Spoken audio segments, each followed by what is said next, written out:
Shalom, saudara terkasih dalam Tuhan. Pertama-tama saya ucapkan selamat tahun baru Imlek untuk seluruh keluarga besar yang merayakannya. Saya percaya di tahun baru Imlek ini ada banyak hal-hal dahsyat yang mau Tuhan singkapkan buat setiap kita. Saudara terkasih dalam Tuhan, saya mau bukakan satu firman Tuhan di 2 Samuel 11 ayat 1. Pada pergantian tahun, pada waktu raja-raja biasanya maju berperang, maka Daud menyuruh Yoab maju beserta orang-orangnya dan seluruh orang-orang Israel. Mereka memusnahkan Bani Amon dan mengepung kota Raba, sedang Daud sendiri tinggal di Yerusalem.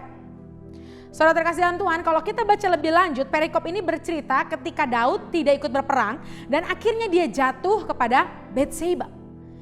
Tuhan bilang di firman Tuhan ini bahwa dalam pergantian tahun adalah satu hal yang sangat penting untuk kita maju berperang. Karena pergantian tahun adalah waktu yang krusial untuk kita melepaskan janji-janji Tuhan, kita deklarasikan janji-janji Tuhan, dan kita mengikat, kita perangi setiap musuh-musuh yang berusaha membatalkan agenda Tuhan sepanjang tahun tersebut. Oleh karena itu jangan seperti kisah ini, waktu itu Daud akhirnya berleha-leha dan dia tidak ikut dalam berperang, akhirnya ada celah sehingga iblis bisa menuntut dan akhirnya dia jatuh kepada Batseba. Daud jatuh ke dalam celah itu karena dia tidak bisa selaras dengan waktunya Tuhan. Tuhan bilang bahwa pergantian tahun adalah waktunya berperang. Oleh karena itu ketika tahun baru Imlek, ayo kita semua yang percaya, kita anak-anak Tuhan berdoa, kita perangi semua spirit yang berusaha menggagalkan rencana Tuhan, dan kita deklarasikan ada pembalikan keadaan sepanjang tahun baru tersebut. Haleluya. Ada 3 hal penting sebenarnya kalau pergantian tahun, Bapak Ibu yang terkasih dalam Tuhan. Yang pertama itu tahun baru Israel, karena itu ada penubuatan untuk setahun ke depan. Kita percaya tahun baru Israel ada kalender Tuhan sendiri dan Tuhan sedang mau berbicara pribadi lepas pribadi. Yang kedua adalah tahun baru China, karena di setiap pergantian tahun ada kutukan atau curse dalam tahun baru tersebut. Seperti di tahun ini adalah tahun baru kerbau atau lembu. Ada curse yang harus dipatahkan, ada kutuk yang harus dihancurkan sehingga itu tidak menimpa setiap keluarga kita dan orang-orang yang kita kasihi. Dan yang terakhir adalah tahun baru Masehi, itulah pergantian tahun di mana seluruh dunia merayakan dan kita pun harus berperang dan kita pun harus berdoa dengan sungguh-sungguh sehingga hanya agenda Tuhan yang jadi. Haleluya. Saudara terkasih Tuhan, lalu hari ini kita akan membahas pembalikan keadaan tahun China. Kita tahu tahun ini adalah lambangnya kerbau atau lembu atau sapi jantan. Ya, kita tahu ini adalah tahun kerbau. Saya akan menyebutkan ini adalah tahun kerbau.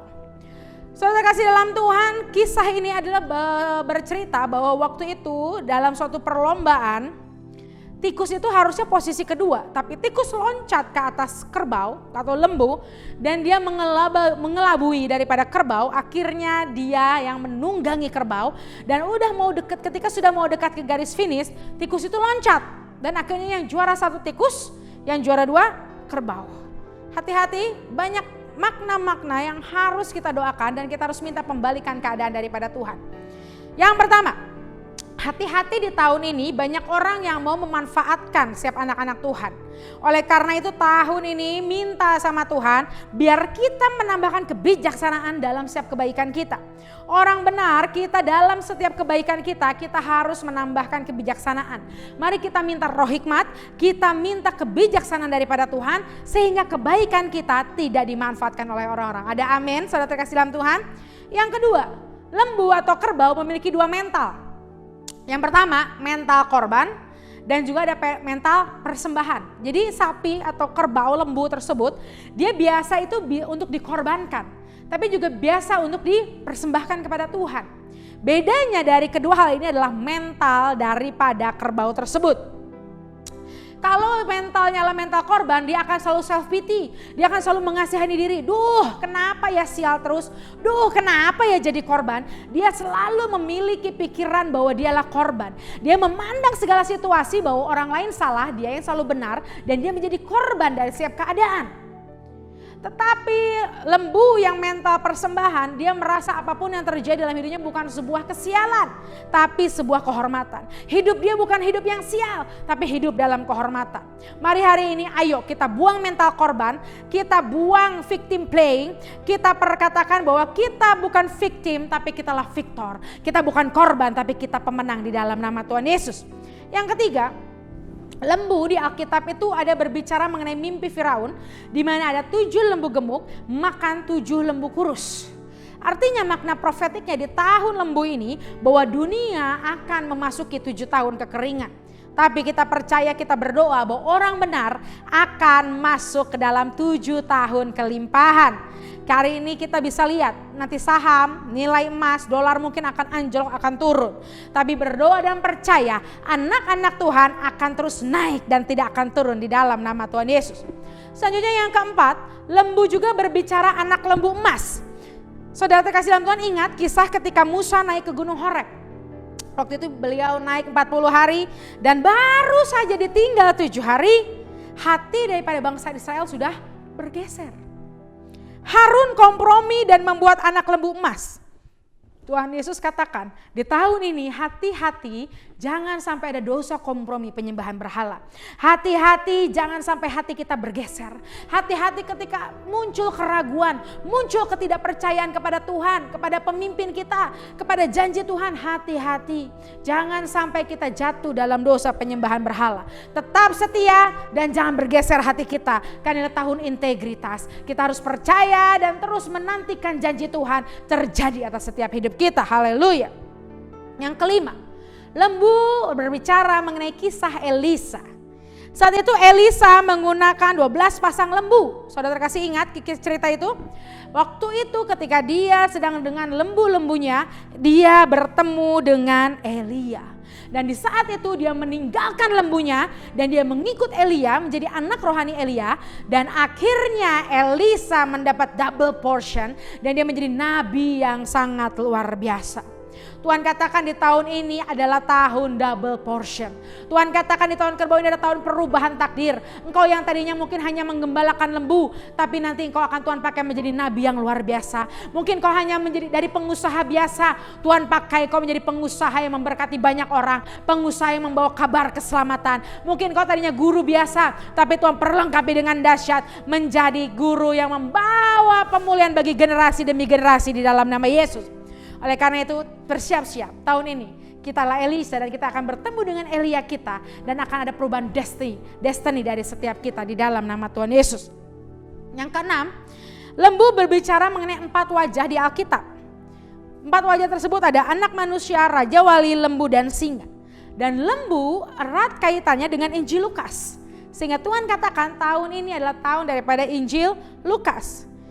Lukas adalah satu-satunya penulis Injil yang bukan daripada Yahudi tapi Yunani.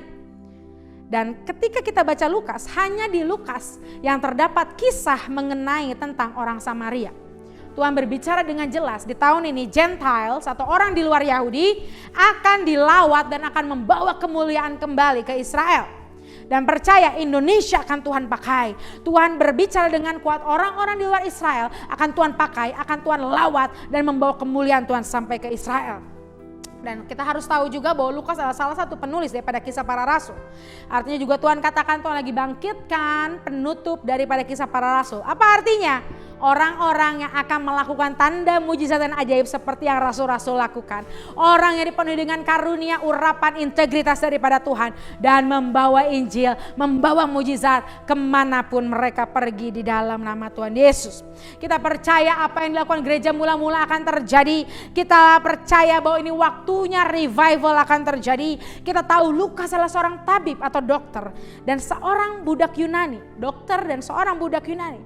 Tapi Tuhan angkat derajatnya. Awalnya dia dari budak Yunani, dia berubah menjadi tabib, dokter dan menjadi murid Tuhan Yesus Kristus. Ingat, ada pengangkatan derajat oleh Tuhan Yesus. Artinya di tahun ini Tuhan akan angkat derajatmu. Tuhan akan promosikan setiap kita. Kita yang tadinya bukan apa-apa, Tuhan akan buat jadi apa-apa. From nothing become something di dalam nama Tuhan Yesus. Dan kalau kita lihat sejarah, saudara terkasih dalam Tuhan, kerbau ini memiliki dewa, ini yang harus kita perangi, kita harus ingat, kita harus balikan keadaan. Kerbau ini memiliki dewa Tai Sui 2021 yaitu Yang Shin. Dan ini harus diperangi. Karena kalau kita lihat sejarahnya, hidup daripada Yang Shin ini, hidupnya ada di zaman dinasti Han. Dia adalah pejabat kaisar dan dia mendapat mandat untuk membuat perdamaian. Dia bukan orang bangsawan tapi dia memiliki mandat untuk perdamaian. Tetapi justru ketika dia mau melakukan mandat tersebut, titik temu tidak terjadi. Perdamaian itu batal, dia tidak bisa melakukan mandat itu, dan justru tidak terjadi titik temu perdamaian, malah terjadi perpecahan dan perang. Oleh karena hati-hati, Tuhan katakan di tahun ini kita harus perangi, kita harus ikat setiap spirit perpecahan, setiap spirit miskomunikasi, salah paham, kita harus ikat di dalam nama Tuhan Yesus Kristus. Tapi dari sisi baiknya, mari kita lihat dari sisi profetiknya, Yang Shin inilah salah satu orang yang sangat loyal, dia sangat setia kepada kaisar. Oleh karena itu kita tahu bahwa itu artinya ada supernatural loyalty, ada kesetiaan supranatural, artinya Tuhan sedang bangkitkan orang-orang yang setia. Tetapi hati-hati dewa ini yang membawa perpecahan, keributan, miskomunikasi.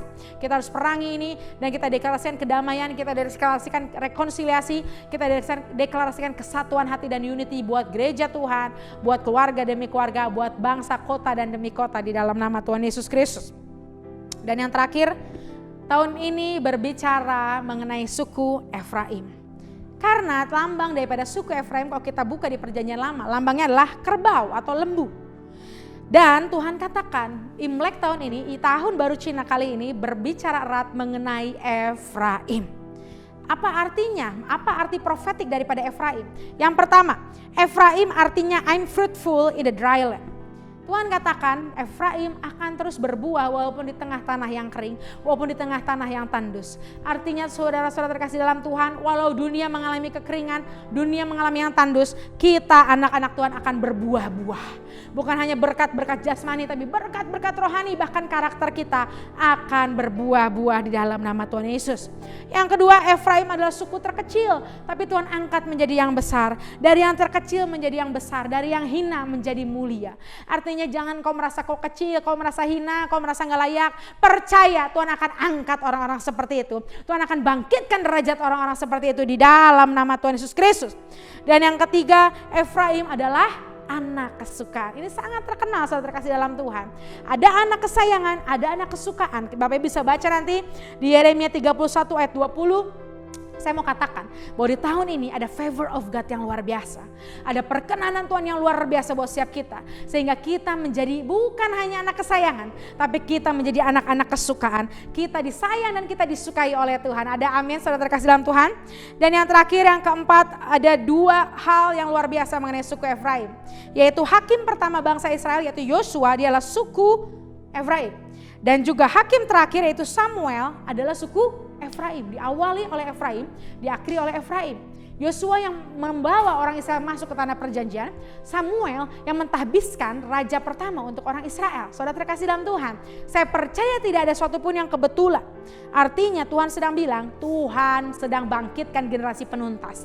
Tuhan yang mengawali, Dia yang mengakhiri. Dialah Alfa dan Omega, Dia yang menuntaskan segala sesuatu. Apa yang saat ini tertunda, apa yang di zaman dahulu tertunda, Tuhan akan tuntaskan di dalam nama Tuhan Yesus Kristus. Dan Tuhan akan bangkitkan generasi-generasi yang takut akan Tuhan, yang akan menuntaskan destiny dan panggilan Tuhan atas bangsanya, atas kotanya, atas keluarganya, dan bahkan dirinya pribadi lepas pribadi. Ada amin saudara terkasih dalam Tuhan? Saya yakin kita semua diberkati hari ini. Oleh karena itu jangan lupa share video ini sebanyak-banyaknya, like juga komen, sehingga banyak orang yang akan diberkati, banyak orang yang mendapatkan pesan profetik mengenai tahun baru Cina ini. Oleh karena itu tetap semangat berdoa, tetap percaya janji Tuhan, jangan pernah menyerah, dan kita akan melihat janji Tuhan digenapi atas setiap hidup kita. Akhir kata, saya Rizla Rasiahaan, The Refiller Lady, mengakhiri video ini dengan satu kata, tuntas.